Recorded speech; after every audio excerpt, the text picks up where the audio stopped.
दीदी, ओ दीदी, जिस दिन ये बात देश के प्रधानमंत्री ने वेस्ट बंगाल में लाखों की तादाद की रैली में यह कहा था, दीदी, ओ दीदी, मुझे उस दिन दुख हुआ कि हमारे देश का एक ऐसा प्रधानमंत्री है जो एक औरत की इज्जत नहीं कर सकता, जो एक महिला की इज्जत नहीं कर सकता। इलेक्शन आते हैं, जाते हैं, एक पार्टी जीतती है, एक हार जाती है, लेकिन इस हद तक गिर जाना यह बताता है कि आपकी आइडियोलॉजी क्या है, आप औरतों की कितनी इज्जत करते हो।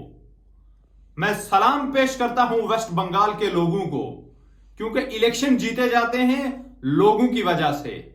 आज वेस्ट बंगाल के लोगों ने ममता बनर्जी, जो वेस्ट बंगाल की नहीं बल्कि पूरे देश की शेरनी है, उसकी इज्जत रखी।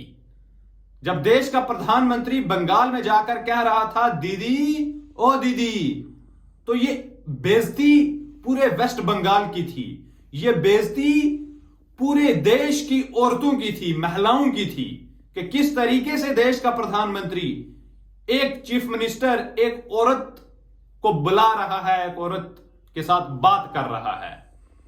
वेस्ट बंगाल के लोगों, सलाम है, मेरा सैल्यूट है आपको कि एक तरफ देश का प्रधानमंत्री Narendra Modi ji, Amit Shah, Yogi Adityanath, election commission, CBI, ED, पता नहीं कौन कौन सी एजेंसीज, पूरा गोदी मीडिया, उसका तो हम भूल ही गए।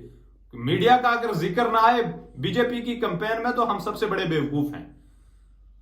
और एक तरफ अकेली वेस्ट बंगाल की शेरनी ममता बनर्जी, जिसपे अटैक भी हुआ, पूरी कैंपेन उसने व्हील चेयर पे की, लेकिन साथ दिया बंगाल के लोगों ने। Hats off to you are, मेरा सलाम है आपको, मेरा सैल्यूट है। और तमिलनाडु के लोगों को भी, केरल के लोगों को भी मेरा सलाम है, सैल्यूट है। असम वालों, आप भुगतो। जिस तरीके से देश की आज उत्तर प्रदेश भुगत रही है ना, आप भी अब भुगतो। हम जम्मू कश्मीर के लोग भी भुगत रहे हैं, इसमें कोई शक की बात नहीं, क्योंकि 2014 में जम्मू के लोगों ने वोट दिए तो आज हमारी स्टेट 2 यूनियन टेरिटरी में बनी हुई है। और आज एक बात जाहिर हो जाती है कि कांग्रेस को बहुत चीजों पे सीखने की जरूरत है। हमें बीजेपी से कोई जाती लड़ाई नहीं है, हमें उनकी आइडियोलॉजी से लड़ाई है कि किस तरीके से एक तरफ देश में कोविड के हजारों लोग मर रहे थे कोविड की वजह से, और दूसरी तरफ बंगाल में वो इलेक्शन में रैलीज कर रहे थे बिना मास्क के। लेकिन आज इस ऐसे माहौल में, ऐसे डिप्रेसिंग माहौल में अगर कहीं से कोई अच्छी खबर आती है ना, और ऐसी खबर कि बीजेपी के को लोगों ने स्टेट से बाहर निकाल दिया, बीजेपी की हार हुई है, तो बड़ी चेहरे पे स्माइल आ जाती है, खुशी आ जाती है। जम्मू वालों, आप भी थोड़ा सोचो, जम्मू कश्मीर वालों, आप भी थोड़ा सोचो। डीडीसी इलेक्शन में आपने फिर से मैंडेट दे दिया था, नौकरियां चली गई, जमीनें चली गई। आज देख लो जम्मू में क्या हो रहा है। बत्रा हॉस्पिटल में कल 4 डेथ ऑक्सीजन की कमी की वजह से। और देखो जम्मू में क्या हो रहा है, किस तरीके से आज बिजनेस क्लास, जो बिजनेस वाले लोग हैं, कैसे वो सड़कों पर प्रोटेस्ट कर रहे हैं, स्टूडेंट प्रोटेस्ट कर रहे हैं, एवरीवन इज प्रोटेस्टिंग। लेकिन खैर, आज मैं बात सिर्फ बंगाल की करूंगा, और आज मैं सलाम पेश करूंगा बंगाल के लोगों को और ममता बनर्जी को, जिसने अकेले अकेले अपने दम पर बीजेपी को धूल चटा दी।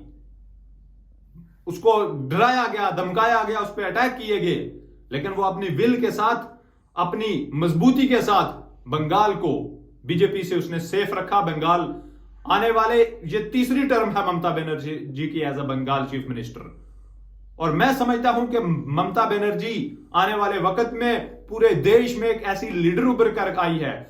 कांग्रेस वालों, सीखो कुछ इससे, सीखो ममता बनर्जी से कि आप घर बैठकर जो है वो इलेक्शन नहीं जीत सकते। अगर आपको इलेक्शन लड़ने हैं, जीतने हैं, बीजेपी को रोकना है, तो आपको मैदान में लड़ना है।